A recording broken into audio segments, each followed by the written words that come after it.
Welcome today to day 2 of demo day for Incubate Vegas cohort number 4.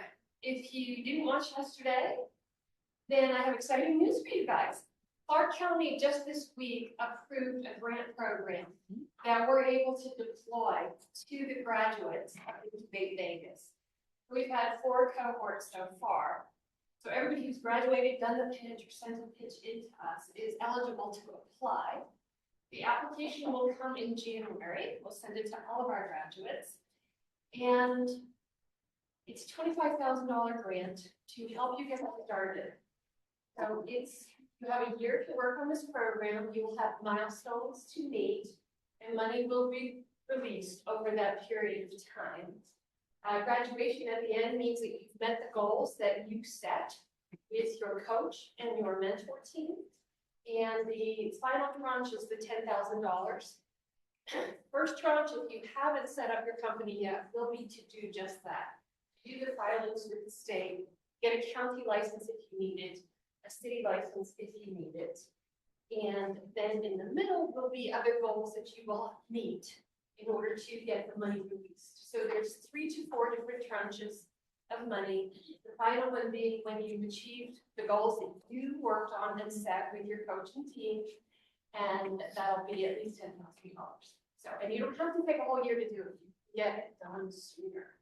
So we're very excited about this. We have only 50 grants to give. So far, we've had about 200 graduates. We're going to have 2 more cohorts, which is why I was glad that you said that you were going to come back, because now you know there's a real carrot in it. So there'll be an application window in January, another one after our next cohort, which runs February 3rd to March 15th. So an application will open in April. And then we'll have our last cohort will start in May, finish in June. So we'll have another application window in July. If you're not accepted in the first application window, it doesn't matter, you can apply again, and you will be considered at each of the other application types. The only ones who are not eligible are nonprofits. And that's because the county and we both feel that there are not enough jobs that will result from that. And that really is their goal, is to diversify by starting new businesses that will hire people. Now, we know that nonprofits will also hire people, but nonprofits are usually grant and donor funded. And so getting that process going, getting that flywheel going so that you have grants coming in is really challenging. It's very hard to do here. So that's where we are. Let's get on with the pitches now. Sorry for our delay today. Technical difficulty. But first up today, we have Don Castro.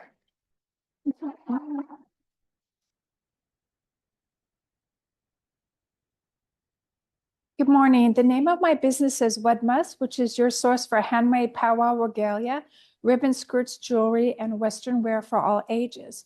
I'm the sole proprietor, and this is growing from kitchen table and then my goal is internet sales.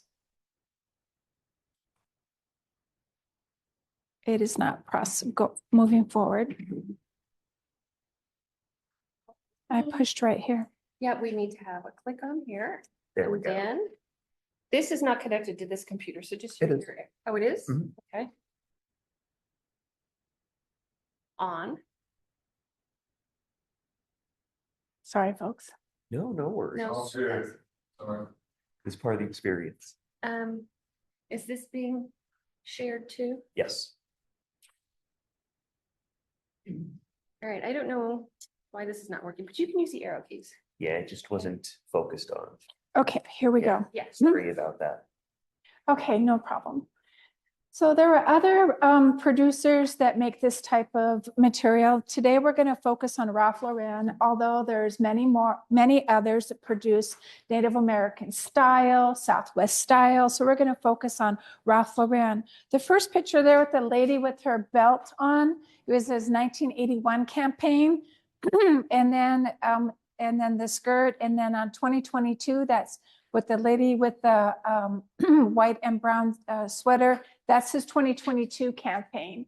And that lady in that picture is Naomi Glasses. So this shows that for this style in this campaign that there is demand that has been going on for decades. But something happened in the 1990s.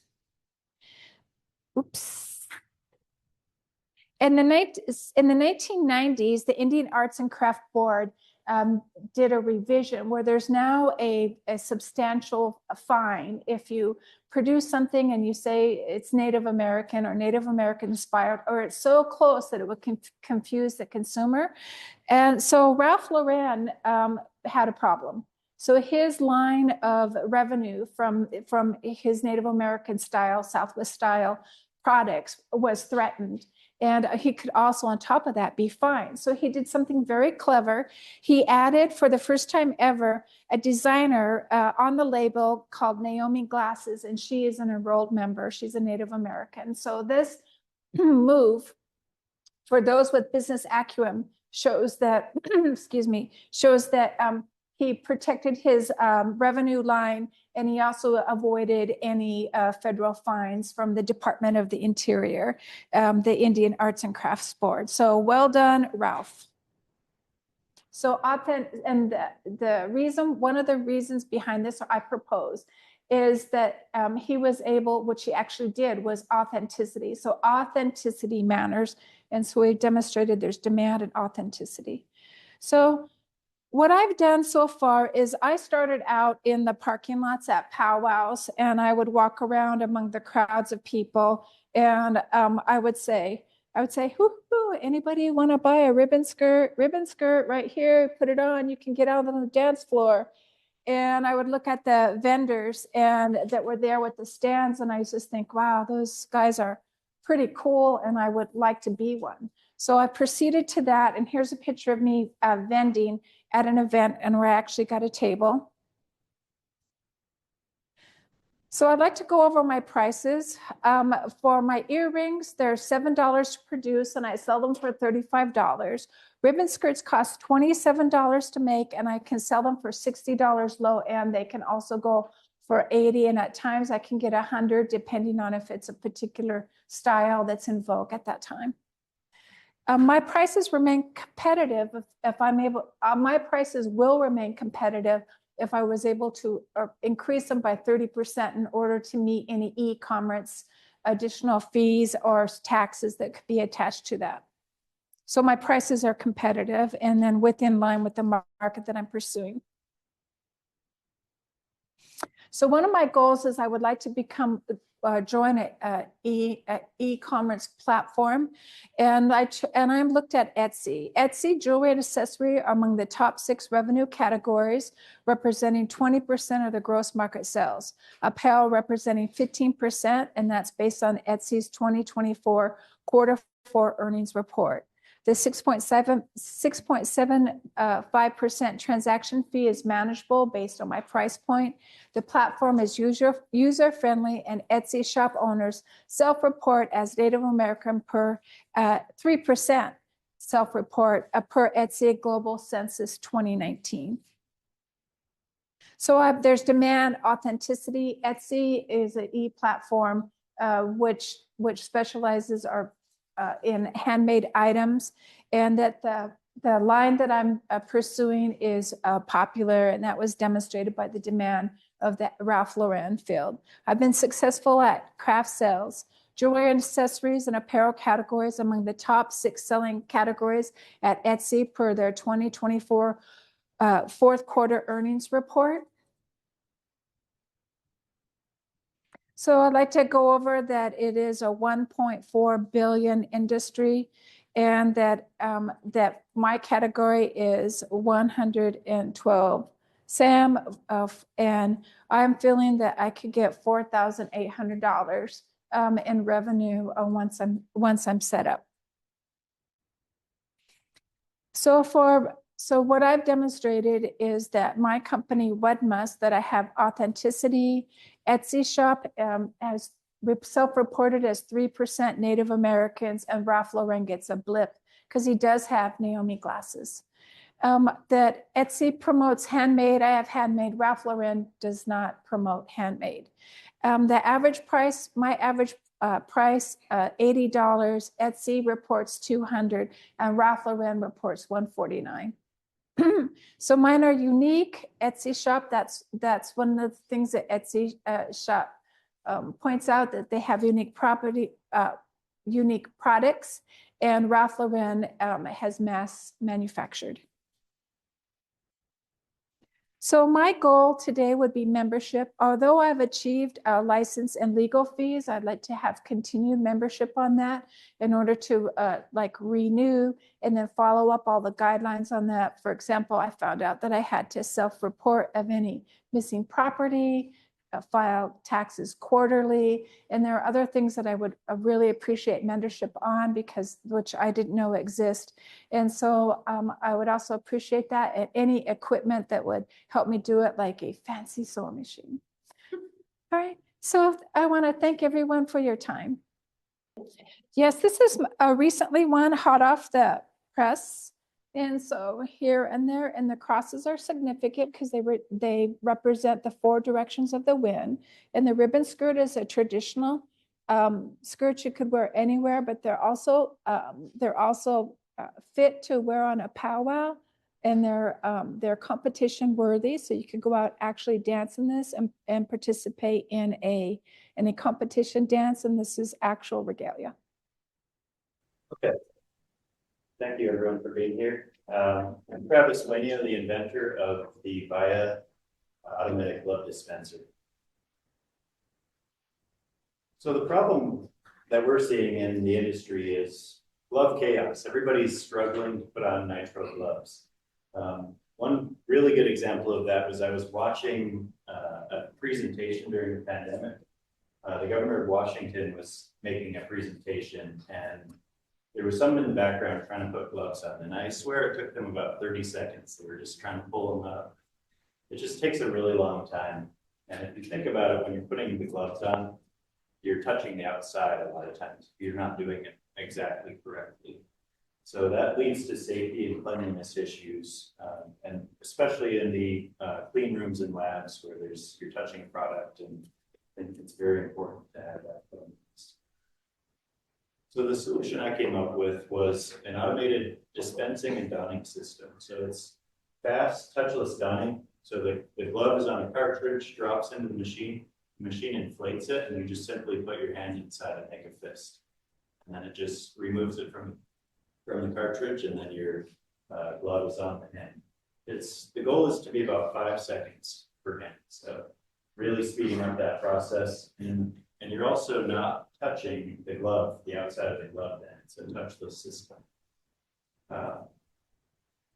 Market opportunity and size. The global disposable glove market is about 12 billion annually. Our SAM, or beachhead market, is the clean room and lab industry. We've had a significant amount of interest from that industry because, especially silicon manufacturing, with the CHIPS Act in the US, there's tons of concern with just ease of putting on gloves for the workers. And if they put them on incorrectly, they'll touch the outside. That'll cost hundreds of thousands of dollars again. So that's kind of our identified beachhead. Our SOM is we're expecting about a $30 million opportunity within about 5 years. Competition is the status quo, right? The glove in the box on the wall that you pull off, and 2 drop on the floor, put one back. And then we also have a couple of other competitors in the industry. Aero Glove, which I talked to that manufacturer, it's plastic, really, they use them in food service a lot. They don't shrink on your hand, it's just a clear plastic glove just to keep the contamination out. And then iNitrile is a startup that's attempting to do a similar thing to my product, but so far they haven't had a viable product launch into production yet. And our advantage is it's ambidextrous, so you can have one machine, and you can put both gloves on. Our business model is B2B sales, so we want to work with existing sales reps that sell into these industries, the clean room and labs. Our price point for the machine is $19.99, and that's the one-time purchase for the labs. Now, they also have to go through our system to buy the gloves with the prepackaged gloves, the cartridges with the prepackaged gloves on. So that's a continuing cash flow opportunity there. Intellectual property. The first patent was published February 6th of this year. The second one is due in a couple days here, well, or the 10th of December. And that addresses the glove cartridge itself, so nobody can design that, and then also the machine dispensing means. The team is myself as the engineer inventor, and I have 12 years of experience in developing paradigm shifting products, and I have a good understanding of what it takes to actually build a product from nothing, from a clean sheet of paper. Ryan Kaiser is my business development advisor. He has a lot of experience in developing high growth businesses. And then I've got my brother Brian's also a product advisor. He's the one that kind of introduced me to that area as far as where gloves and clean rooms. My ask is we're looking for sales contacts to help us get into these markets that we want to talk to. We've had contacts on our website, but we would really like to get in person, do some demos, and that type of thing with the clean room and lab industry. And also seeking engineering resources to really take the product from a prototype stage to mass production. So if you know of anyone that can help or have connections in these industries, we appreciate the connection. And let's see if the video will work.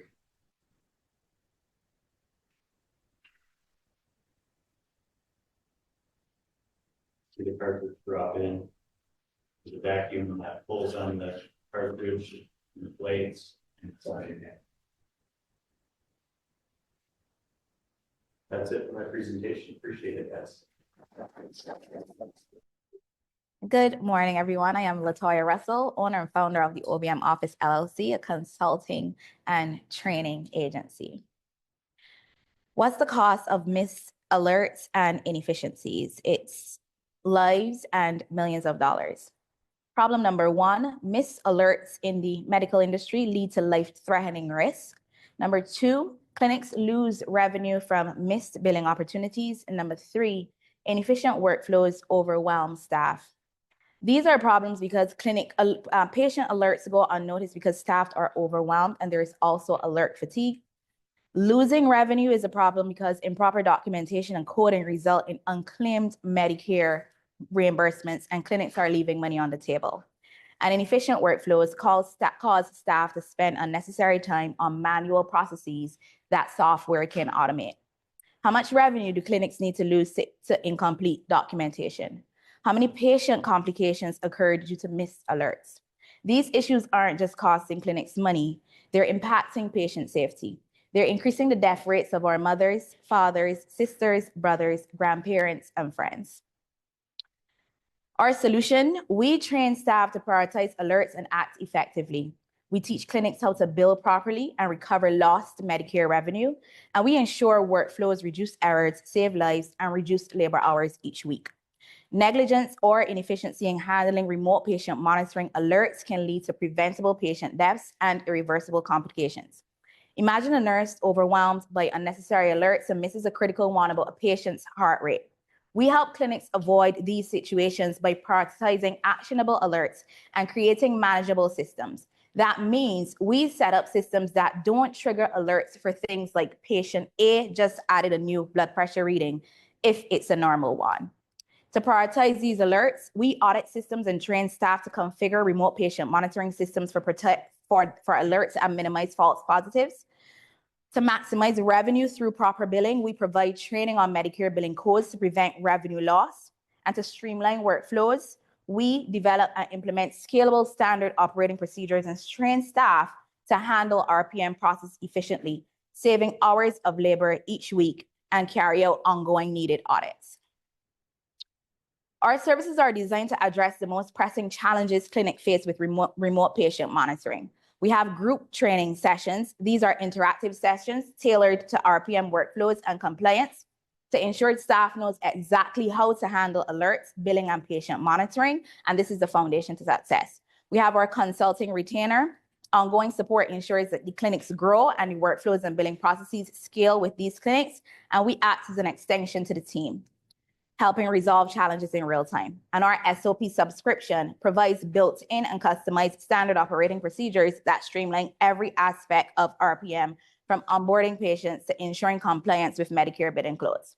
We're targeting 30 to 50 mid-sized clinics already engaged in chronic care management through remote patient monitoring. These clinics typically handle 20 to 60 patients and need solutions that improve the workflows and recover revenue. This would generate $600,000 to $1 million each year for the agency in annual revenue, and the team will expand as needed.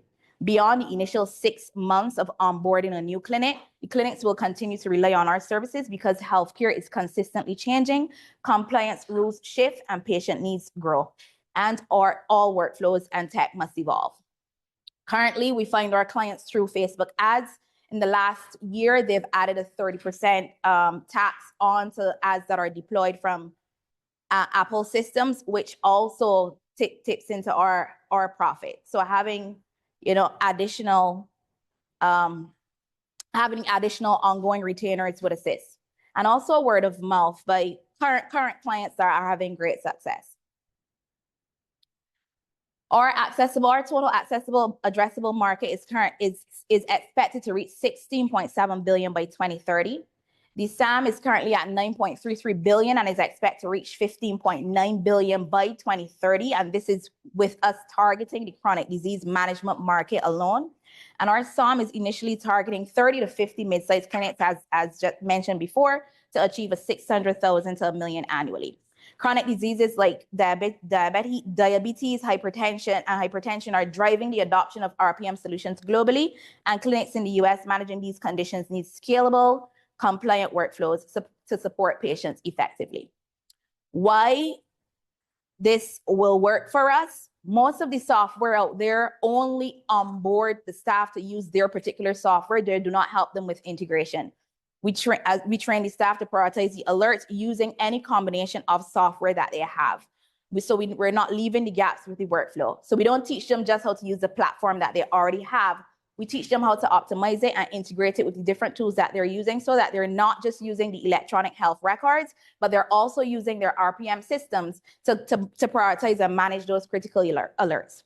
In a perfect world, staff respond to every critical alert on time, revenue capture is at 100%, and workflows run seamlessly. And that's what we help create. We have a proven impact across industries. These are a couple of different events that we've done so far. That the Center for Medicare reports clinics miss 20% of billable alerts. Fatigue also causes the staff to miss these critical alerts because they're not prioritizing things. As I mentioned before, you will get alert for someone just entering a blood pressure reading in the system, which is not necessary if it's normal. And our goal is to help these individuals, these clinics, recover $10,000 to $50,000 annually per location, and just by ensuring proper documentation and compliance. For a clinic managing 20 patients, recovering one additional claim per patient per month is an extra $11,520 annually. And while $11,000 doesn't sound sexy, when you add labor hours in there, that's another 20 to 50K save, and optimization will accommodate patient intake and add another 50 to 100,000 annually, because now they have ongoing workflows and systems. So investing 3,000 to 8,000 monthly is now more worth it. Beyond the revenue, streamlined workflows can save one staff member up to 10 hours per week, which equates to $1,000 in labor costs monthly. So our expertise in training and workflow has delivered measurable results in similar industries. Our approach isn't just about technology, it's about saving lives.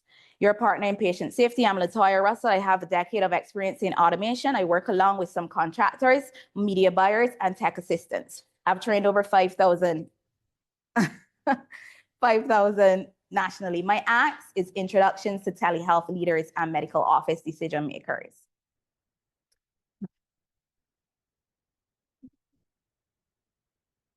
Oh, I didn't switch it. The mic, please. Yes, Thank you. I was switching here and not there. All right, awesome. Yep. And up next, we have Alberto, who I believe is online. You ready, Alberto? My name's Alberto De Pablo. I'm with T-Box Caddy. We're a golf tournament software app. By the raise of hands, anybody here play golf? Nope. Oh, golfer over there, golfer. All right. Have you guys played in tournaments before? Yeah, all right. So you might understand the problems that are happening right now on the golf course, right? For a tournament host to be able to organize, collect the players, go connect with the golf course, as well as market their tournament is very difficult. A lot of times golfers need to fill in a PDF to just register for the tournament, or they have to go to the golf club, and it's very difficult to find a tournament near them.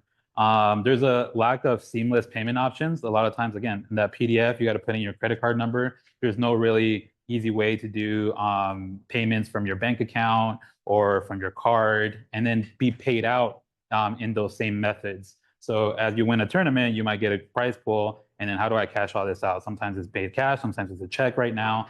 We want to streamline that. And then limited data insights for decision making. So a tournament host right now, they have a list of golfers, but they don't know the statistics of each golfer. So sometimes when you're trying to organize a flight of golfers in the order that they play in, you might put a new person like myself that does not play well in the front, and then an experienced golfer somewhere in the middle or in the end. So the experienced golfers may not like that, like the tournament experience, because now they're forced to play behind a slower golfer, and it makes the pace of game a lot longer. So we're trying to streamline that with data insights. And then just fragmented player and golf course experience. Sometimes golf courses have specific rules, dress codes, things of that nature, where the golfer may not know until they show up. And there's a lack of communication there. As you can see, there's a PDF on there, handwritten player cards. As a golfer is playing their tournament, they write everything. Just keep in mind, it's always on the golf course, very difficult. And then the handwritten leaderboard. So at the end, somebody has to tally up all those cards, try to decipher everybody's writing, and then still put in the tournament board. So what we've done is we built out T-Box Caddy, which is an app that really just indexed the internet to be able to list all the different tournaments. We have about 5,000 different tournaments right now listed that we've scraped from Eventbrite, other golfer organizations, and even golf tournaments that we're hosting ourselves. We've enhanced the experience for players and golf courses, again, connecting all that data, the requirements, dress codes, menus, stuff like that, all directly into the app. We simplified the setup and logistics for the tournament host. So anybody can just go on there, create a tournament. It can be for a corporation, it can be for yourselves, a group of people, ranging from smaller tournaments all the way to 144 golfers. We've embedded fiat payments, so somebody can go in right now and purchase your tournament with your bank account, card, Affirm, and a few other payment methods. And we're soon to add crypto payments. So we'll add Bitcoin, Ethereum, and other other digital currencies for a form of payments and payouts. We're going to be allowing for personal gameplay and golf course logistics. So we'll have like the GPS coordinates of the ball, the courses, all directly from the app. And then big data and AI features that we're planning to add, which is just, again, all player analytics, being able to flight all the players on time and making the pace of play a lot quicker. See if I can play this video here. There's volume, but I guess I'll just talk over it. Talk over it. Yeah. So right now you are seeing a demo of how it is to find a tournament as if you were a golfer. So you have like the GPS coordinates. If you're traveling to Vegas and you want to find a local tournament, you just go on there. The GPS will tell you the closest tournament to there. Those are tournaments that we're hosting, that we've listed on our app, that we've posted. We're taking payments for. You can register, pay on there, check out, as I mentioned, through Apple Pay, card, Affirm, and various different ones. You can set up your team, boosters, merchandise, and we've also set up for directions to be found directly from the app. You can register your team. Sometimes there's just 2 people, up to like 4 in a group on the golf course. And then, yeah, so that's a schedule the map, tournament rules. As I mentioned, there's different rules and different golf courses.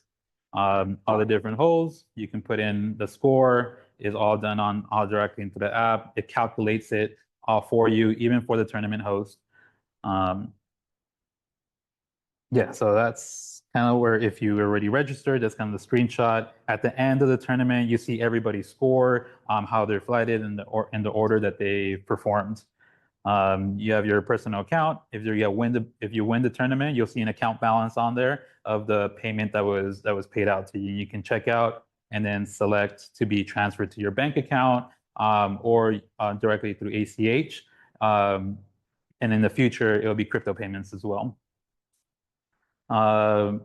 Right here is how you are, if you were to manage your own tournament and create your own tournament, that's essentially what we're doing right now. We're demoing how to create your own tournament directly from the app. So if you want to name it, the Startup Nevada, golf tournament, you can just go in there, create it, put on your contact information, the golf course, and then the tournament host can start receiving payments. Eventually we'll have that the golf course gets automatically paid before the tournament host. So sometimes what happens right now is tournament hosts will collect all the revenue, but they won't pay the golf course until the day of. So the golf course is kind of like, all right, when am I going to get paid? So we're trying to streamline and automate all those payments for the golf course, the golf host, and the players. As you can see, we have the GPS coordinates that we're going to be playing on here. The golf tournament host can see all the different holes. If they want to put sponsorships at different holes for different brands, if they want to collect revenue that way, they're able to do that. Yeah, so you can go back and edit any scores, anything that was paid out through the tournament host. Oh yeah, it also tracks the distance of your ball that is being hit. So that's pretty cool on there through the analytics that we're collecting. And so what's our business model? We have service fees. We're charging transaction fees very similar to like Ticketmaster. You have your standard price, and then we charge a transaction fee on top of that. We have premium memberships. So if a golfer wants additional analytics or anything like that, they're able to do that through our app. There's an in-app golf marketplace and bulk order fulfillment. Yeah, so these are just some of our milestones. We already got blockchain trans. We have strategic partnerships with Ben Arty, Turtlebox, Zilker Belts, and Liquid Death. Hosted our own sports tournament and over 500 app downloads. Yeah, so I'll just send you guys a deck, I guess, from here. Yeah, no worries. I think that was the part because it was a demo, so I figured that was the best part to showcase. Thank you so much.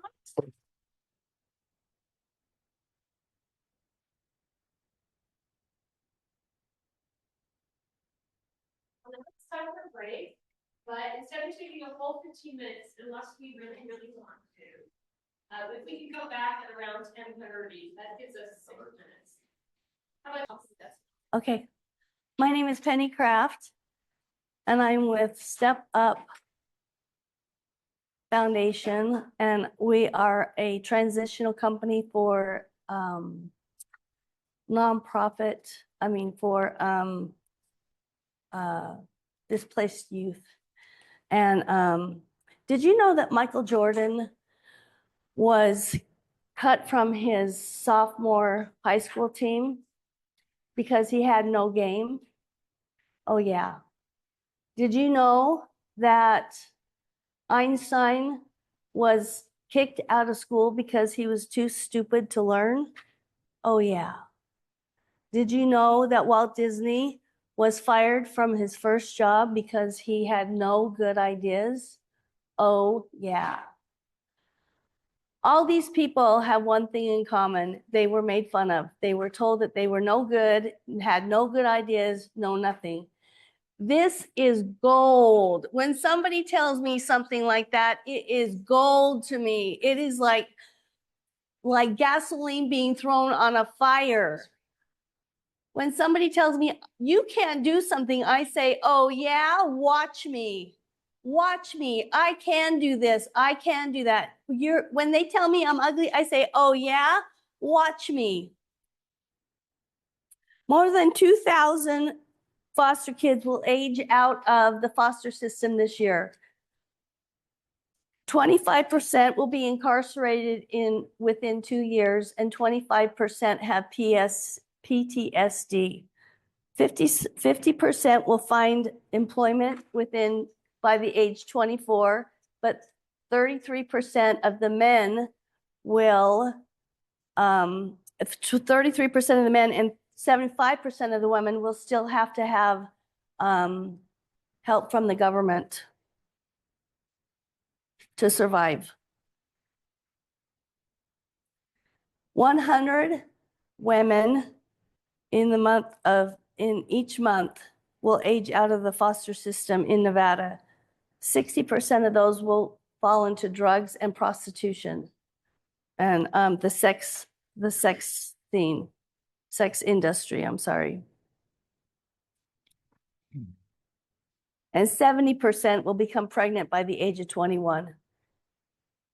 Why is this happening to the foster kids that are falling out of the system?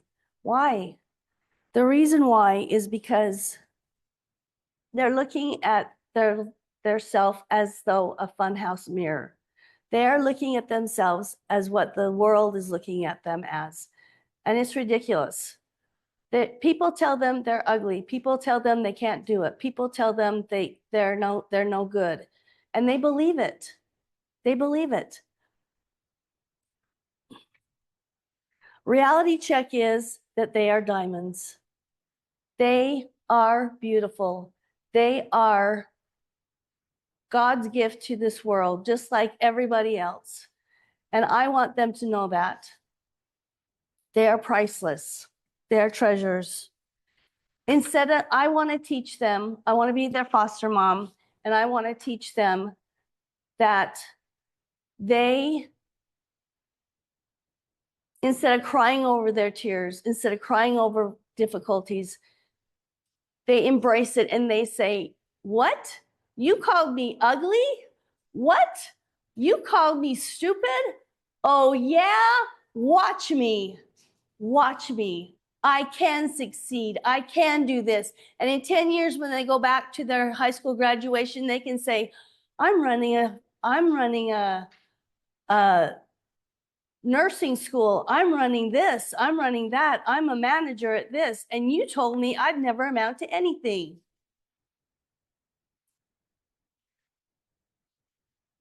These are the things that in my house, I'm going to have a 6-bedroom house. I'll have 6 foster kids. These are the things that I'll be doing in my house that I want to succeed in.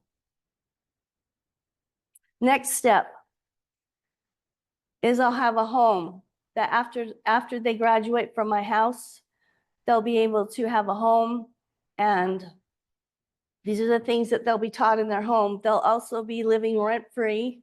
They'll have a job, and they'll be able to go to school and graduate from the school until they'll live rent-free until they're graduated from the school, so they can have a chance in life. This is the home I have in mind. This is everything that it has. This is the endowment that I'm asking for. There are other places that do stuff like this. They don't have rent-free for the kids. They help them out. They have mentors, but they do not do what I'm doing. And I'm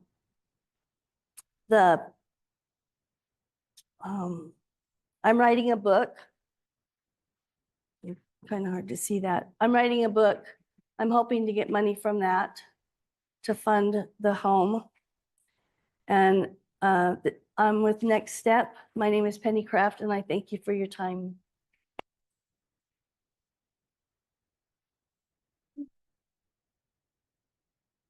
Do you have any questions? Oh, okay. No question. All right. This is me, I'm sharing. Oh, Here, great, thank you. you can advance the slide by using this. It'll be on my machine though, so. Thank you. You have 3 laptops. Alma, throw this. Throw this in my bag. Not trash. Here you go, just magnet under the shirt. Yeah. Yeah. Yeah, wherever it is, put it. Good. Yep. Yeah, here, I got you.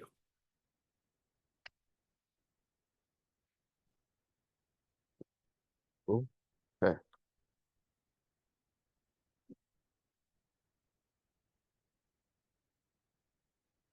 Yes, ma'am. 11-2. Yes. Yes, ma'am. Good morning, everybody. My name is Mohammed. I am the CEO of Hamal's Group in Las Vegas.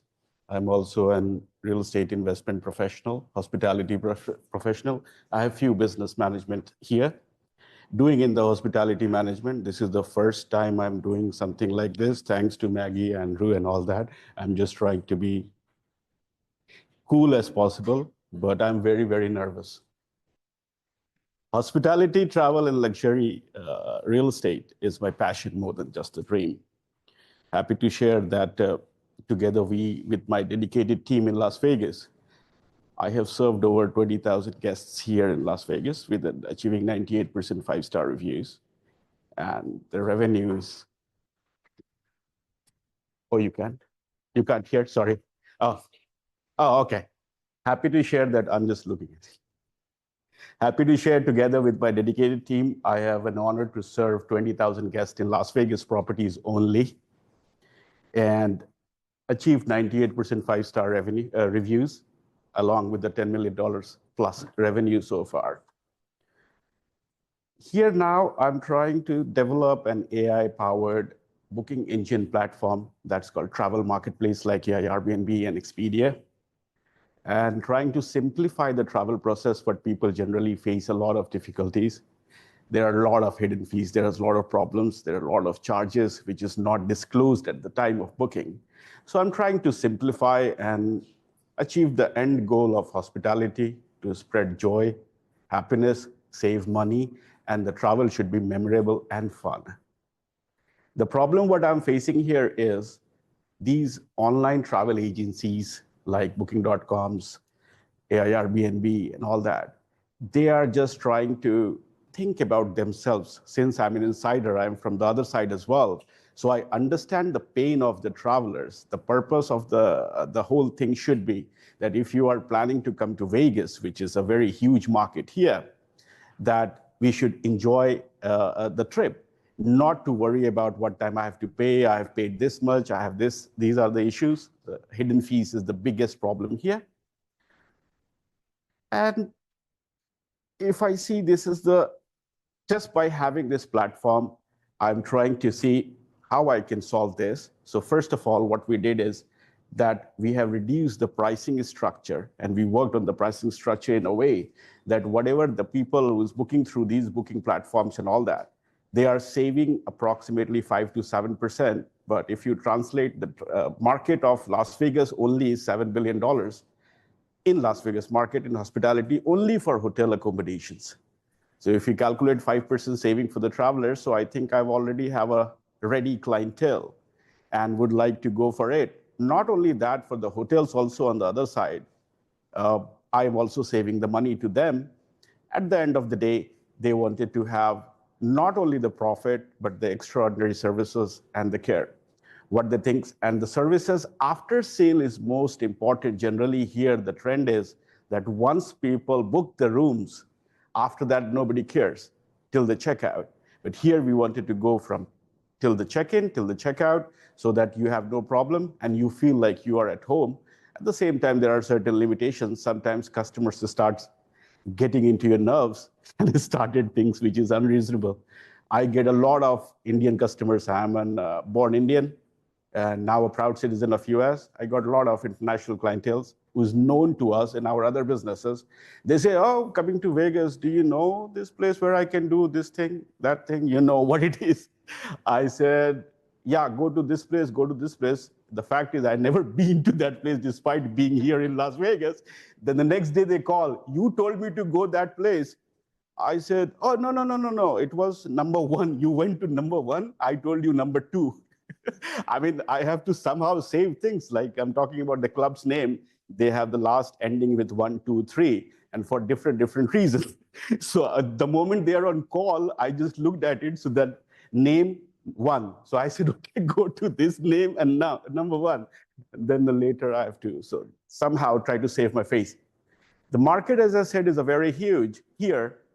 And we are just trying to tackle it by having a little bit piece of it, not very much, even in 1% translates into around $700 million worth of business a year. We have already have some tractions, I'm sorry. In the year 2022, we started July 1st, to be precise. The idea was to start on the Independence Day so that travelers and hotels feel independent of their charges and all of these fees, especially the resort fee. And we sold till the end of 2023 around 1,398 nights with a gross revenue of approximately 550,000. If you can go to the traction page. Yes, ma'am. So in the 5 months, we have done this kind of business. And then 2023, with the same small team, we have done this business. And year 2024, I just received a message 10 minutes before.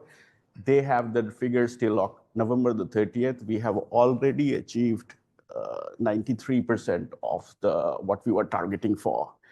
I didn't knew that. I was too busy in this Incubate Las Vegas trying to impress Maggie, but I have no idea. Alma is the boss. He is the one who takes care of everything. This is what it is. And I'm asking for $2 million just to expand and enhance, just to modify. This is a peanuts for the requirements what I have, but I thought let me just start raising some money to start somewhere to scale basically. I'm tired and exhausted of using my personal funds from last three years now. I am in minus and I'm in broke. Okay, yesterday how I paid some bills I know. So that's what it is. The idea is to now raise funds and start. The speed of my going towards scaling is very fast because my business infrastructure team, SOPs, everything is all set it up and it is automated. Right now, my business is running as we speak. My teams is fully functional in all over the places. I have got 3 international offices, 1 in Las Vegas, and because of the different time zones, so I have got those. Now they fired me in a way that now I have nothing left to do. So this weekend, as we see, 7th of December, we are sold out till 3rd of January. So I'm totally free. Maggie, if you have anything, if you like to pay me, it's all right. If not, I would love to volunteer. That's all. This is Mohammed, and this is what I'm trying to do. Again, good morning, everyone. Every month in the Las Vegas Valley, 100 plus young ladies age out of the foster care system. Now, some of these young ladies are fortunate enough to find loving homes and families, but most don't. With nowhere to go and little life skills or training, they become at risk for winding up as drug dependent, having unplanned pregnancies, having negative social behaviors, or just homeless. Go. Some find their ways to sober living homes and halfway houses, but for the great majority, they don't. So they end up living from shelter to shelter, crashing on someone's couch, or just homeless. We are WEH Inc. We are a nonprofit 501c3 organization that was founded in 2020. We are a community resource organization, and we host national online seminars, in addition to hosting and participating in local community events. Auntie Grandma's Place, which I will refer to as AGP going forward, that's our newest initiative. At Auntie Grandma's Place, we believe that it's easier to build whole women than to repair broken ones.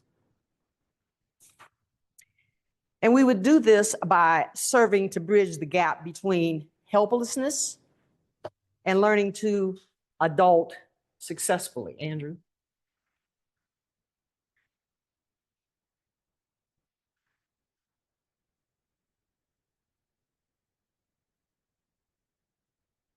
Okay, and we would learn this by teaching them how to adult successfully. And we would do this by providing personalized assistance to young women between the ages of 18 and 23.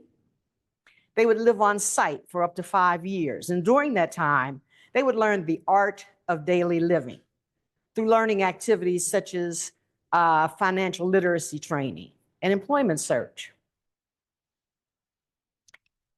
They would also learn by completing their education through completing their high school education, getting their GED, learning, completing their ESL classes, and enrolling in college or vocational school, along with learning the practical side of life, like cooking, cleaning, and laundry.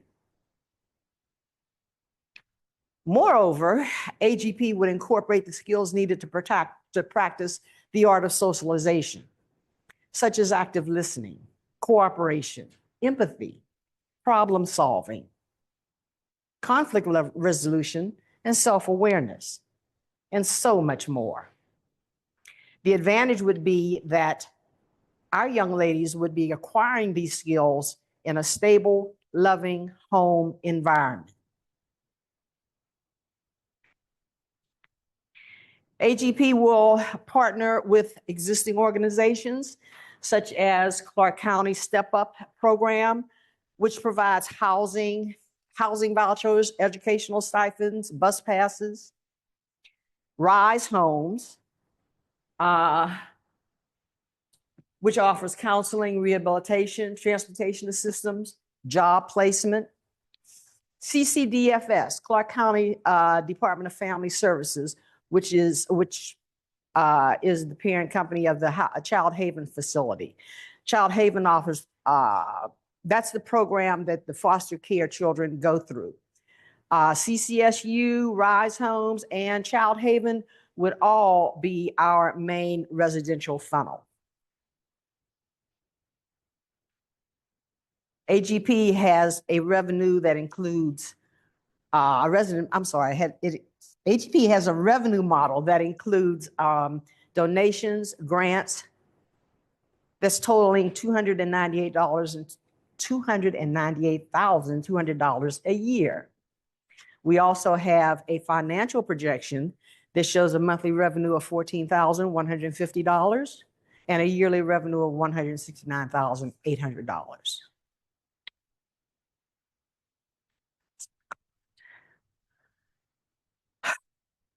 Who we are. My name is Victoria Ficklin. I have a 25-year background in hospitality, fine dining, with both front and back of the house experience. I'm also a certified drug and alcohol counselor, and I've had a 15-year career working in human and social services here in the Las Vegas area. I worked extensively with Shade Tree Shelter for Women and Children and with Sierra Nevada Job Corps. Rachel is also a special education teacher. She has 15 years experience in the educational system and also with foster care program. She's also a published author and a grant writer.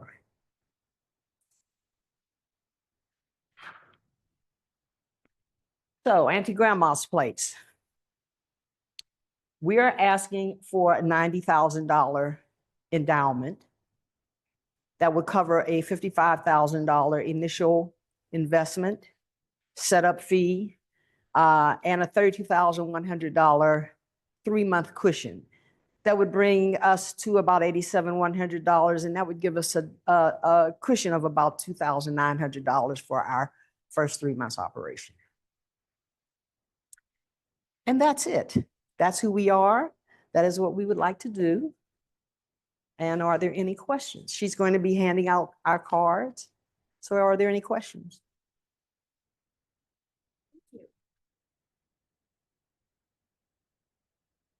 Thank you so much. All right. Welcome to this presentation of Picasso Studio. My name is Lucy Brownlee. I am a fine artist. I have a live painting service here in Las Vegas, the wedding capital of the world. And one of the services that I offer is live painting guest portraits. This is a highly sought after entertainment, very popular. And it's in high demand the world over, not just here. The problems that I face with this business are a shortage of qualified artists being able to draw and paint these. They are slow to produce, these little pictures here. And the biggest crowd a team of artists can produce for is about 150 people. And there is an unmet need globally for this.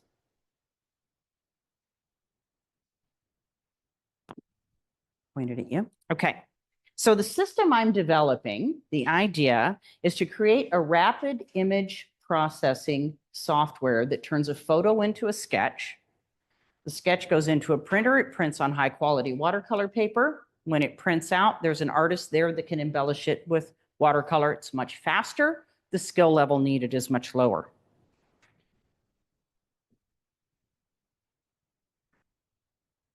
And there it went. Okay. Sorry. go That's back to okay. the slide There we you're go. on. Okay. So perfect. the solution is in 2 steps, 2 phases. First is developing the software. The designers are nearly done with it, and we ought to be able to go live in about 60 days. And then part 2, yay. And then part 2 is to build a better art printer for use with Picasso's portraits. So phase 1 for the software, our target market, it's going to be business to business. Our target market is live art businesses that already exist, event venues that offer this kind of thing pretty regularly, photo booth operators, so people who are already in the industry of doing photo booths, and then new startups. The software and any needed equipment to make it happen is very low, and the return on the investment is very high. It's easy to use. It produces more art more rapidly, and every single business is expandable. So I can own and operate 3, 4, 5, 6 of these as one business owner in Las Vegas if I want to. Our competition is photo booths. They're our number 1 competition. They're second most purchased entertainment in the gift industry. But they are losing the market because the products are cheap looking. It's kind of burned out. Everybody's doing them for a long time. The quality of the product is kind of low. It's not really a cherished keepsake like this artwork is. And there's not a variety of styles in the photo booths too much. The other competition we have would be live artists, caricature artists, calligraphy artists. Obviously, they have the same problem I have. They can't produce a lot. So our market value for phase 1 on the software, this is what we can see our anticipated sales from the software users are going to be. We anticipate within the first 6 months, we ought to have generated about $50,000 in capital. And so TAM, this really got messed up in your system. 7 billion is the event gift industry globally. That's just the gifts given at events, weddings and corporate. When they give you a little swag when you're walking out the door, 7 billion is spent. SAM, I'm using photo booths, which is pretty comparable to what I'm doing. So that's 650 million a year. And then on a real low end SOM, I'm projecting 2.4 annually a year just from software, just from the print clicks. By year 3, 2.4 million. Plus, we're going to have a lot of white label product and affiliate marketing that's going on with this at the same time. Phase 2 is the hardware, plus more products. The hardware is a home craft printer. So we're finding a printer that solves the biggest problem that's out there, which is printing on heavy stock art papers and being affordable and being for a home-based business. Currently, I am using a Canon model in this business. Canon is the only printer that makes a desktop model that will handle art papers, and they only make 2 models. They're expensive and they're heavy. So we need to make one, but we need to make it better. So we build our own. Our market is B2B and B2C, because now not only are we servicing the businesses that we've established with the Picasso's portraits, now we're servicing anybody. So if you have an Etsy business, if you're a home artist, if you're in any kind of home creative capacity where you need to print labels, tags, merchandise, artwork for resale. You're able to use the printer and the software system and other software systems that will be included with it to make whatever you want. I anticipate the startup costs for the phase 2, the hardware, to be about 200, it's supposed to, yeah, 200,000, about 500,000 total with legal product line development printer, and then a short run of printers costing about 2 million. TAM for the home printer industry is 48 billion a year. That's globally. 12 billion a year on new printer sales alone. So that's not all the products that go with it. That's just selling printers. And I put a SOM of 10 million selling 10,000 printers by year 5. But this is so much more than just a print system for an artist like myself. This is a whole culture of home art craft ability. People who want to produce art but can't afford to own the big commercial printers, want to be able to do it at home. This resolves the problem for them. My background is 40 years in the printing and manufacturing industry as an artist and as a business owner. I also have successfully written grants for $1.3 million. I own interest in a veterans housing project in Illinois, where I've served over 10 years in the community as an organizer. I've served on many nonprofit boards, and I relocated to Vegas in 2021. I am looking for feedback today, and I need mentoring in these items: legal structure, trademark, working with a product designer, negotiating with the manufacturer when the printer time comes. That's it. Yeah. Thank you. I cut that down. 2 seconds left. All right. Any questions? Anybody? Comments? Feedback? Yes. Thank you. Thank you. All right. Okay, good afternoon, everyone. I'm Carlene Newsom, and I'm here to introduce the Shakers Wedding Venue. My mission is to create the one-stop wedding celebration. Okay, I know a lot of you guys have seen Bridezilla, where you have the bride just going crazy and pulling out her hair and she's in tears. And it's because usually putting a wedding together is very hard. So you have wedding receptions, you have the ceremony, you have to set up DJs, dinner, a lot of things, and it costs a lot of money. And so when people come out to Vegas, they come out for the glam, they come for the shininess, the lights. It brings people here, and it's cheaper actually. So, because everything is, you know, they can get to these venues. But the problem with Vegas is if you get here and you try and do your wedding and there's nothing set up for you and you just go to a chapel and you're bringing 100 people followed you here, there's nothing else to do after you leave the chapel. You go from there, they'll try to find a place to go eat, and there's nothing there for you to go find anything to eat. You try and go to like the hotels and eat dinner, and you can't sit together, the timing's off. So it's a headache. So now you can kind of understand why the brides do this, because it's crazy. So my solution to this is like a one-stop shop. So our full service would be like, you have the wedding ceremony, you have the wedding reception, the catering service, and the chauffeuring service. So we would have like a bus, a party bus, pick up everybody from a location, could be at one of the hotels or somewhere, and we will pick everybody up from there and we'll take them to the venue. Everything happens there. So we do the catering, we have your cakes, we do everything there. So you have like 5 to 7 hours, it depends. Okay, so I have like, our focus basically, did I do this one? I don't know. Oh, this is actually, I was already talking about it. So it's a tailored package. We have everything in one place. Okay, so basically when you were doing the do-it-yourself, our competitor is the hotels. So basically what you're paying there is like $25,000 to $30,000 for 100 guests. And then only thing is, so they have the vendor, the catering, but they are so booked. You might be paying $27,000 to $30,000, but they are booked to the end of the year. We know, we just went through 2 weddings. I just did 2, because I am also deficient. So they do all of this. So these people came out and they were lost. We had to try and find places to do things. You can also build a wedding, is if you're getting the event space, the catering, the liquor, the DJs, and you're trying to find this yourself. And you don't know this place, so it's hard. So it takes a lot, but it still costs about the same.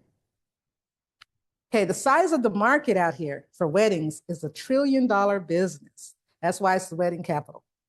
So it's me just doing 5%. I had myself do 2 weddings a week. I would do Fridays and Saturdays. And that's still putting me in the market of over, what did I have? It was like 27. Oh, I got it on here. So doing 2 weddings a week, 54,000 a week, 216,000 a month, it'll still give me like 2 million for the year. And that's just doing 2 weddings at 27,000. And that's $100 a plate. And you get everything. You know, you get the 2 drinks and you get your cakes and all of that's added in there. So we have your dinners, you get souvenirs. And then also on the days that we're not having our weddings, it'll be like from Monday through Thursday, I do events. So I have a big old food trailer. I'll go out and do events, and events that we like doing, I'll go out to it.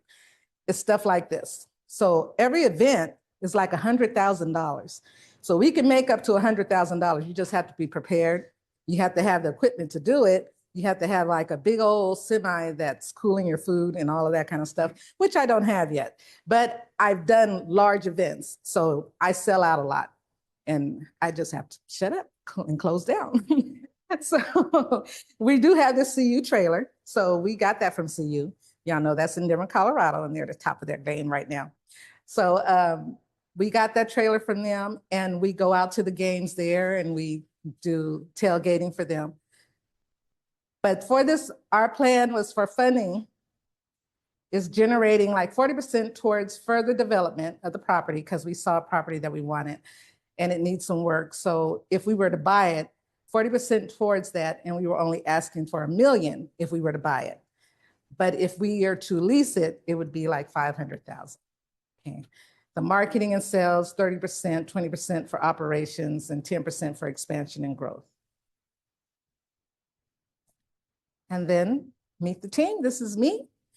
I am the owner of AK Barbecue and Shakers Youth Foundation, which is, I also have a nonprofit, but I don't use it as a nonprofit. I don't want to be a 501c3. I don't want no one controlling what I do. But I do have the youth and I have the girls. I have a team there, a dance team. We win trophies all the time. So we're just there to build their self-esteem. And we do it all the time. We have the girls that come in who hardly talk, and they come out top of the game. They're just on high life.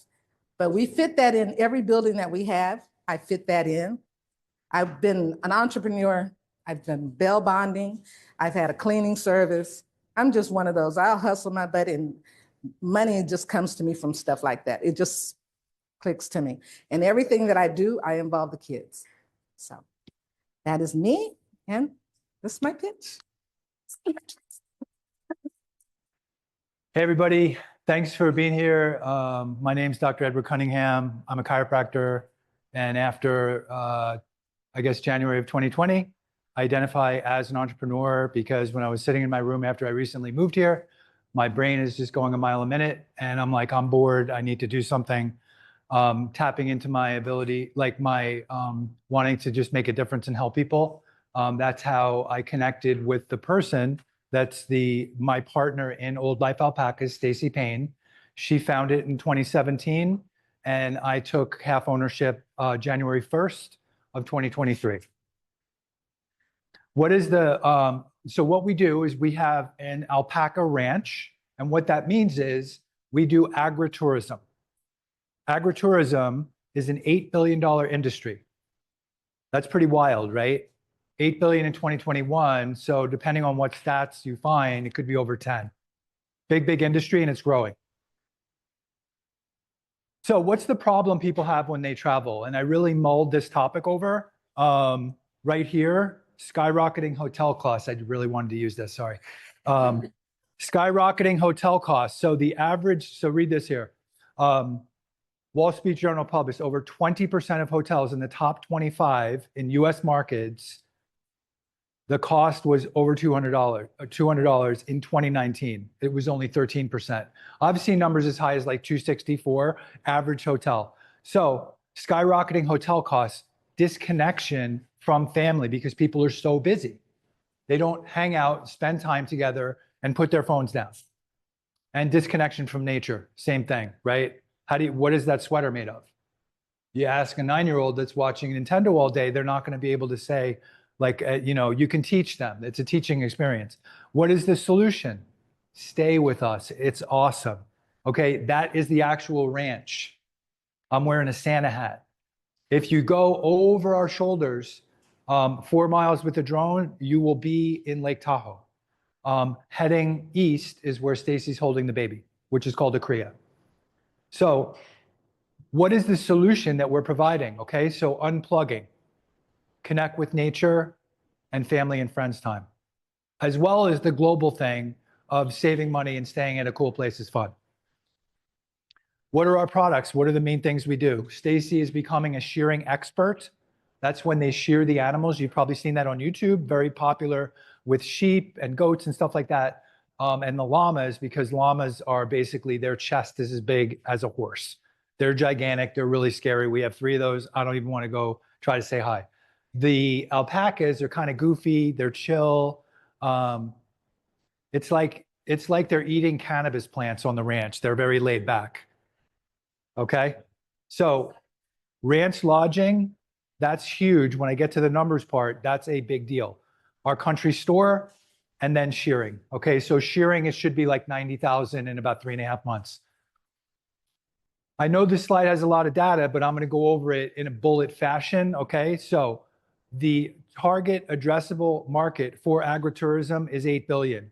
The service malleable market, okay, the small section, 3.2 million unique visitors to the Reno area per year. Agritourism is 5 to 10% of that 3.2 million. Okay, so 10% is 320,000. I cut that in half and I based my numbers at 5%. This is 325,000 unique agritourism visits to the Reno area. Okay, and just 1% of that, right here, is 3,250 unique stays. Okay, that averages to 9 guest groups a day. When you bring it all the way down, we've had as much as 20 people. Okay, so when I get to the very end of the presentation, you'll see why I'm doing this. Okay, so when I ran the numbers from the get-go, it was if we had our own property with 5 glamping tents, we would gross 25,000 for the tourism. Competition, Sawdust Alpacas, 75 miles away in Fallon.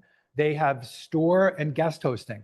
Black Rock Mountain, they have a store, a fiber mill. That's where you take the stuff that's cut off the animals and it's called fiber, and you turn it into yarn. It sells for $20 an ounce. An alpaca beanie is $100 to $200. Sierra Rose Alpacas, Grass Valley, California. Store guest tours, no lodging, okay? So of the 3, only 1 has lodging. Business model, how do we make money? Okay, first one, shearing. Then we have the ranch store. Now, the big thing we're developing is TikTok retail sales. We're gonna sell on TikTok. Stacy's gonna stream. And then I'm starting the Old Life Alpaca YouTube channel, which will hopefully start the first week of January. Traction, gross income. Before I became co-owner, Stacy grossed 45,000 in 2022. 2023, it was 96,122. And this year we're on track to make 150.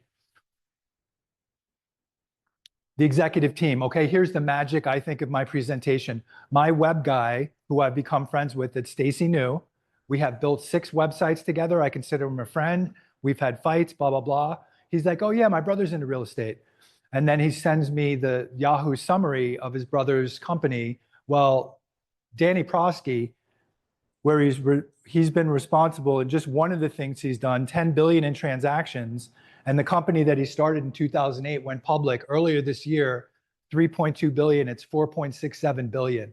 And apparently, according to Ron, he is the nicest guy. I'm going to fly to LA to have a meeting with him to be the theoretical director of how I would run a RIT. So tried and true, couldn't find anybody better, okay? Unless they're worth 40 billion, right? So Paca Pride, this is an alpaca guy in Washington that's going to advise me. Brief highlights of me. I started a Web4 company in 2022 on the far right. We have 100,000 in assets under management in pretty dicey cryptos. I think we're going to see a 10x. I started Ativo Products, which is an exercise device company, early stages of that. I've been a chiropractor 30 years. And then Stacy and I started a foundation last year. Daily operational team, this is Stacy. She's the heart and soul, the beating heart, passion, works with the people, has a lot of experience in customer service. What we're asking for is the down payment of $3,450,000, kind of as a bridge loan that we would probably take off that lender's back in 2 to 3 or 4 years. I personally have the money. I don't want to use it. I need to let it percolate in crypto. If you don't know, Bitcoin's 100. It could go to 400. I can't pull that money off the table, okay? And this is the property, okay? This is amazing. So this is 9 acres right here. This is the house. This is our paddock. This is about 1,000. That's an old airstrip. The guy's dad built an airstrip. And one more slide. And then that's the whole property. That's my contact, and thank you. Good afternoon, everyone. My name is Cindy. I live in Las Vegas. I am the founder of Gozigo Company, a fashion brand. You know, I sometimes will struggle to find the fashion that balance comfort, style, and inclusivity. And when I spoke with some of my friends, they also share with me the same requirements, who have extraordinary size. And I recently made the research on the social media, on the internet, and I was very surprised about the figures of 81% of consumers prioritize comfort in clothing. And our brand offers unique solution by combining of quality fabrics, confidence-boosting styles, different sizing, color, and personalized fit for extraordinary people. Our company mission is to empower extraordinary individuals to fashion that perfectly balance joy, elegance, and inclusiveness. Our customer products prioritize to 3 leading brands. The first one is Triplex, offers the jackets for travelers. All essential is in one. A coat for comfort, a coat for warmth, a blanket for comfort, and a pillow for coziness. And the other gift for Grit brand is offer the customized t-shirts for gifting with different inspirational messages. And the next one is True Form, offers the customers with daily comfort clothes for extraordinary size. In the US fashion market, reach the total addressable market is $385 billion, with a serviceable addressable market is nearly $37 billion, and a serviceable obtainable market is nearly $37 million, presenting of 0.1% in the next 3 years.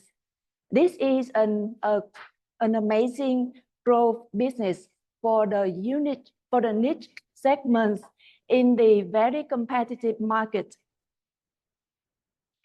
Our brand differentiatives from the competitors include Lululemon, Nike, Major Well, with offering a inclusive range of stylish and comfortable options, offer unique innovation with multifunctional designs, customized design to fulfill customer needs, and especially offer the affordable premium price for our customers.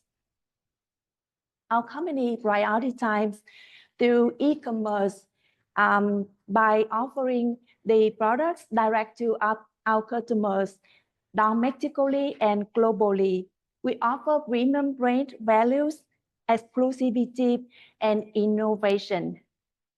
I demonstrate for you the average price for our product is $70 per unit, and cost of goods sold is $28 per unit.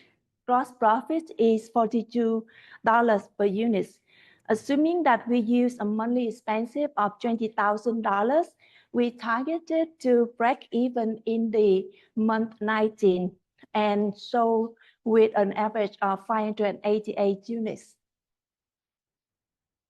The company obtains the customer acquisition in the strategy direct to consumers, coordinating with fulfillment center like Amazon, Zipbox, drop shipping, using social media advertisements, and coordinating with influencer partnership, using customer feedback, loyalty program, and scaling strategies involve international shipping. We seek for $135,000 funding in different areas of the business operations. For example, the production, marketing and branding, operation and staffing, logistics and distribution, sustainability initiative, reserve for contingencies. We, at the beginning of the month 19, we coordinated with agents, outsources to optimize our costs, and until we scale the business, and then we will start to hire employees in-house. We targeted in the month 3 to launch the business, and the first 19 months we will break even and scale the profitability after that. As I have said, that GoZero team will coordinate it with agents and resources in the first 19 months. I'm the only one founder to work with them, and we will start to hire employees in different departments after that.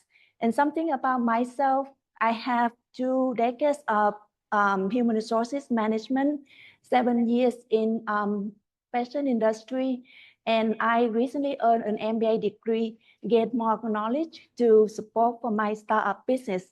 This is all about my business. Thank you so much for your listening.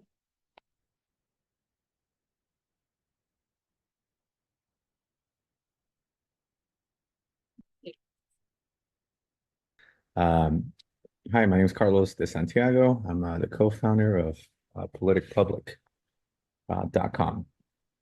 Our goal is to connect politicians and their constituents. We're a community engagement platform that aims to bridge the gap between politicians and their constituents. We hope to empower effective communication, transparency, and engagement, and in order to foster stronger connections between our elected officials and the people that they serve.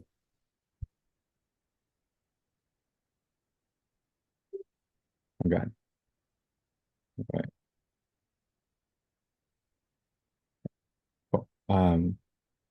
The problem we're looking to solve is a lack of transparency and engagement between our elected officials and the people that they serve. Most people that I talk to don't know who their elected officials are or what they're doing or like what they're up to. And so we hope to change that.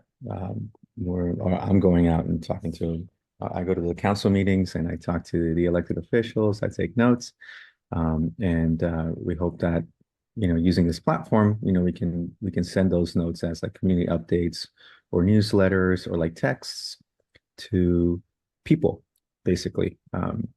And so, yeah, we think there's a big, we think there's a big problem here where people don't know what the politicians are doing, and there's a big disconnect. And so that's what we're trying to solve here.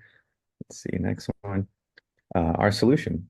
So we hope to solve that communication problem, that transparency problem, by providing a platform that allows for streamlined communication between constituents and the politicians.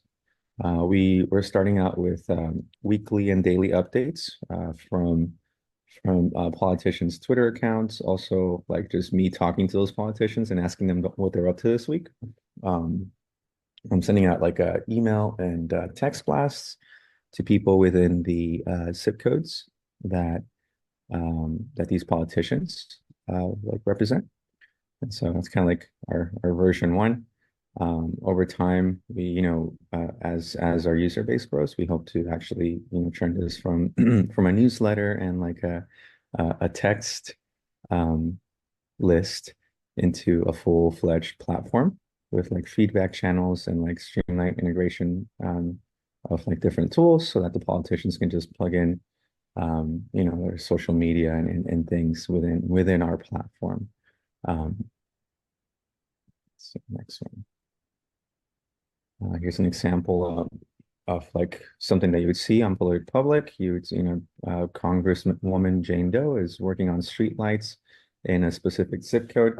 There's a big problem right now with like streetlights not working because the copper wiring is taking out of them and and sold to like, I forgot what these businesses are. They just buy like raw materials. And so people are going around stealing the copper wiring in our streetlights and then selling them for, as like raw materials. So as an example of something that, so a congressperson might be working on. And so you'd get like an update. You can see like, how, what the progress is on these topics. At some point, we'd also like to build in, like a comment section where you can like upvote, you can downvote, you can comment on these projects that your politicians are working on. That way, you can give your politicians feedback. A lot of politicians really struggle to get their constituents to engage with them and get them to come out to like events or like our political representatives. What I've learned from doing this is like they really care. They really want to know what we care about, and it's really hard. Or sometimes they struggle to get people that they represent to talk to them, which is pretty funny. Or like it's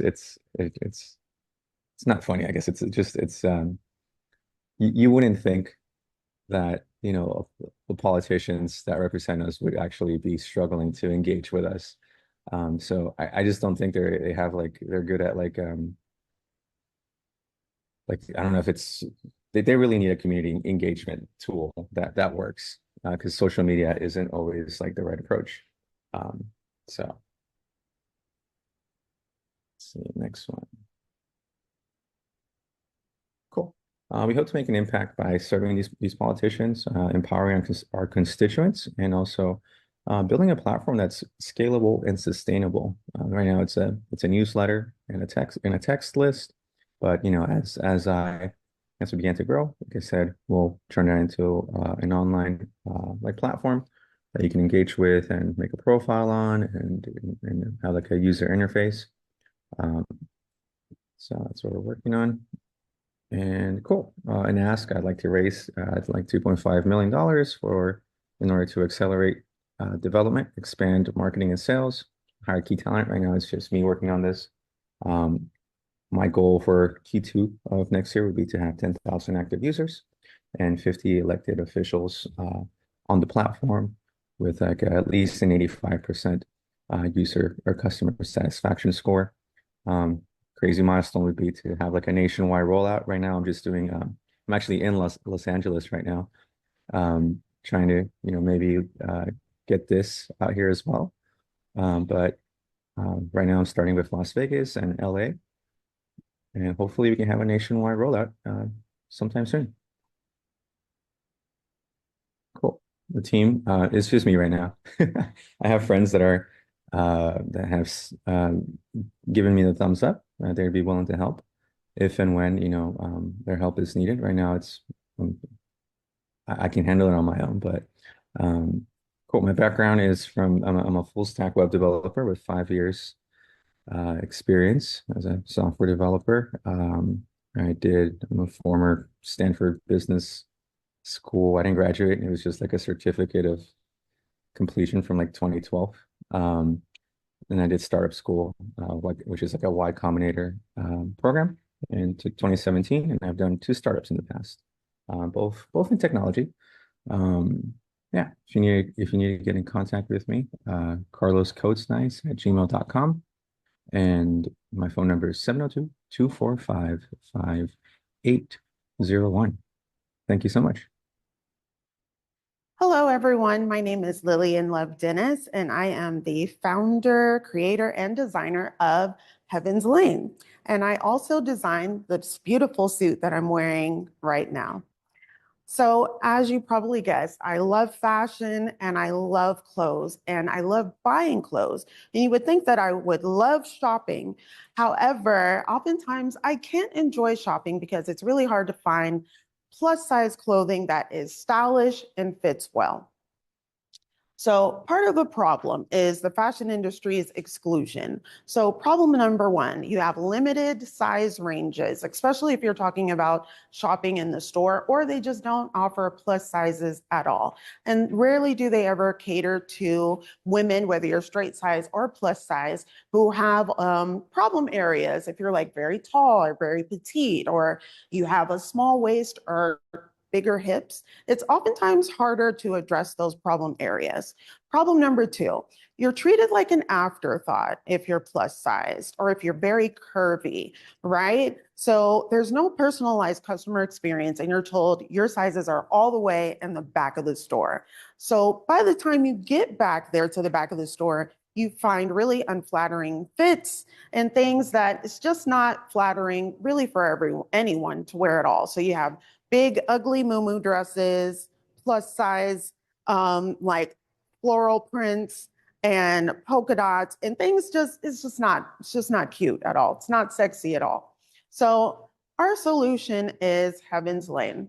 So solution number one, you're no longer an afterthought, right? So we're putting plus sizes in the forefront instead of in the background while still offering straight sizes. Straight sizes is our secondary market, right? So we have curated collections offering trend forward and timeless pieces.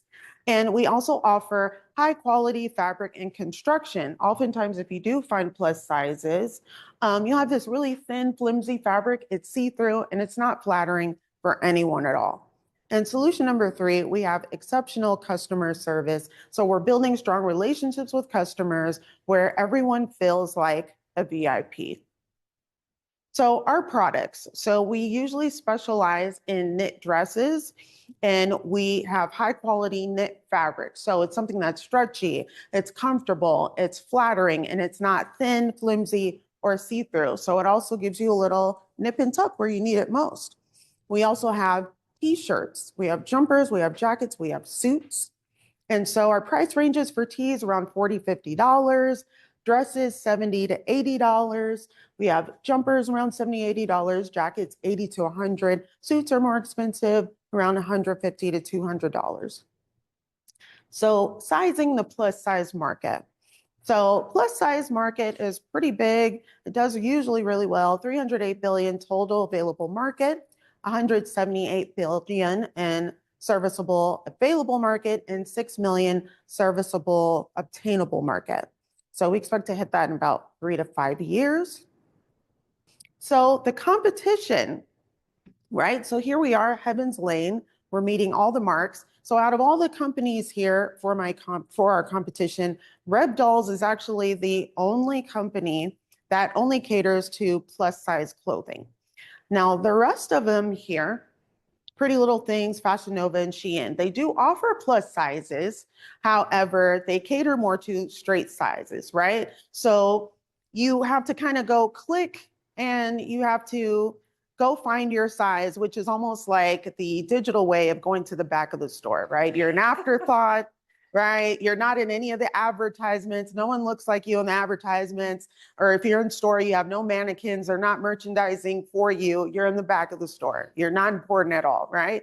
So here at Heaven's Lane, we have specialized customer service. You have girls who look like you who are in the advertisements. We have special packaging to make you feel special, makes you feel like you're receiving a luxury item. There's a lot of thought put into it. We specialize in plus size clothing, and we have high quality clothes and fabric.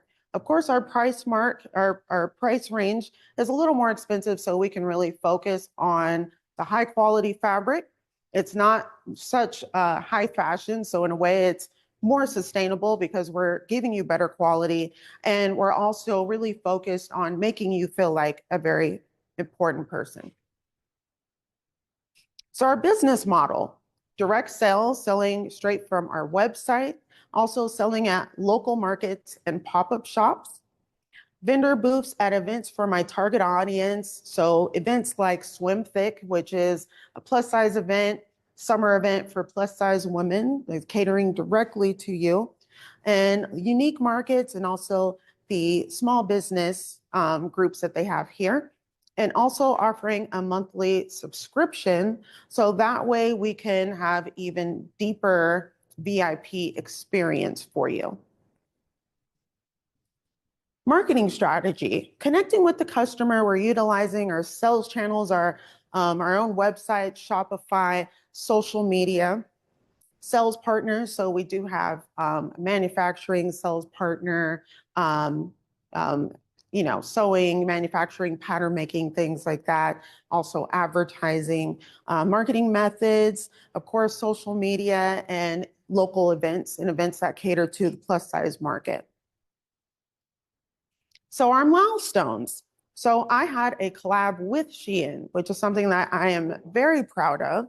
I obtained the LLC for Heaven's Lane this year. So through all of my collabs with Shein, I sold about $300,000 worth of merchandise. Very proud of that. And I was also featured in a Shein X commercial. The team. So the team is me, and me. I am the designer, graphic designer, illustrator, social media manager, and marketer. So that, of course, brings me to my next slide, which is the ask. I'm asking for $150,000, and a lot of that does go towards building my staff. I need a dedicated marketing manager, social media manager, fulfillment, manufacturing, marketing, and staff. That's where that will be going. Profit sharing agreement, receive a percentage of net profits for an agreed period of time or until profit threshold is reached. And so here is my contact. I have my Instagram, my link tree, phone number, address, email, and website. So again, my name is Lillian Love Dennis for Heaven's Lane, and we look forward to dressing you.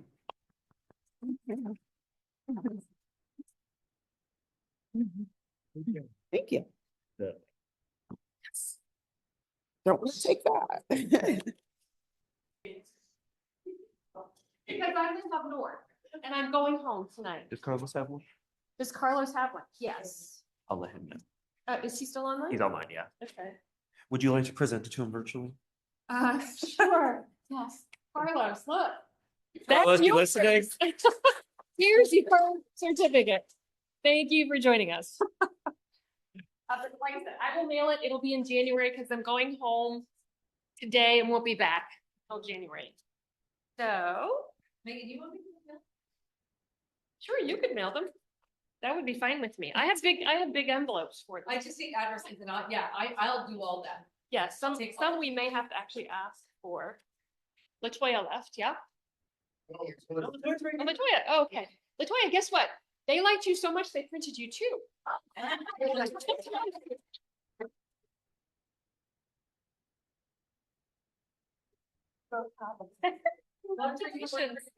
Aw.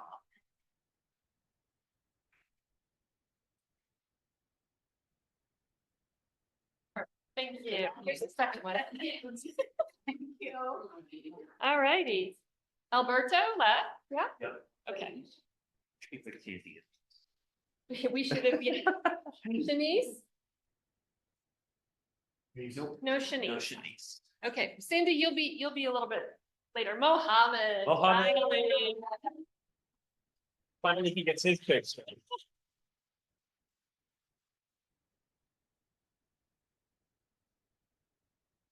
See you taking the picture.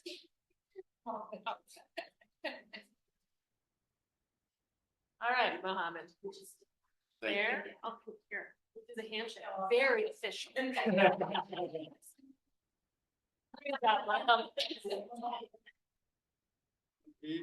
Yes, that's how you signed up.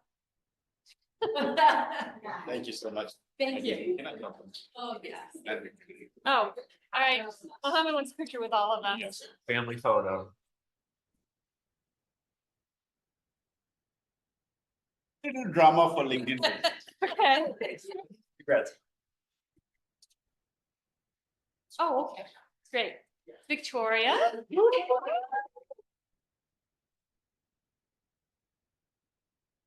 That didn't. There you go. Thank you. Good job. You did such a great job. Thank you so much. Thank you.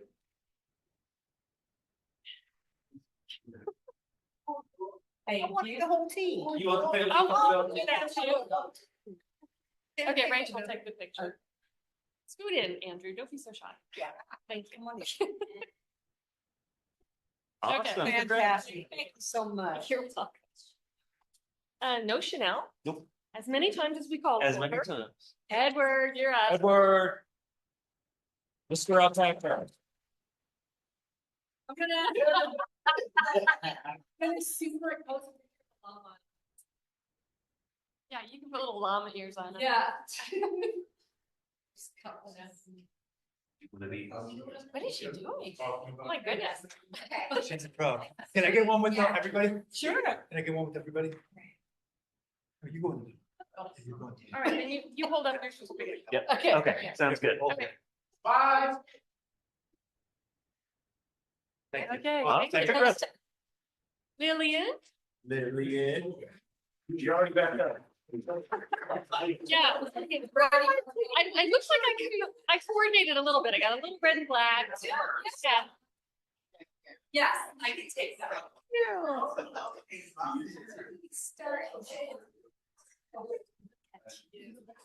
Beautiful. Smile. Wait. She know how to do it. Yeah, I take about 5. Oh, okay. Yeah. Hold on. Now. And we need the official. Yeah. Thank you. Thank you. Thank you so much. Please make sure your photos are okay. I'm not is that Oh, it's a Samsung. Yeah, don't worry. It threw me off. Cindy.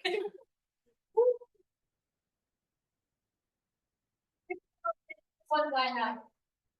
If the pictures are not okay, I'll send you the ones I have. Okay. All right. Oh, you're so welcome. Such a good job. You've come a long way. Congratulations. Congratulations. All righty. You're welcome. All right. And then I think the two that we haven't seen yet, Shayla or Jasmine. Yep. All right. We'll just hold on to those. And I'll pass the candy around again. Maybe you're just.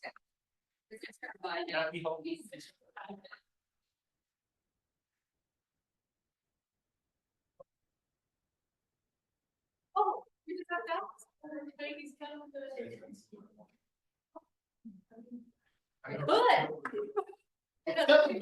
Now that you get the idea.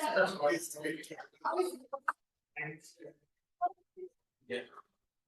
Andrew, maybe, Mama would like another picture of this. Oh, yeah.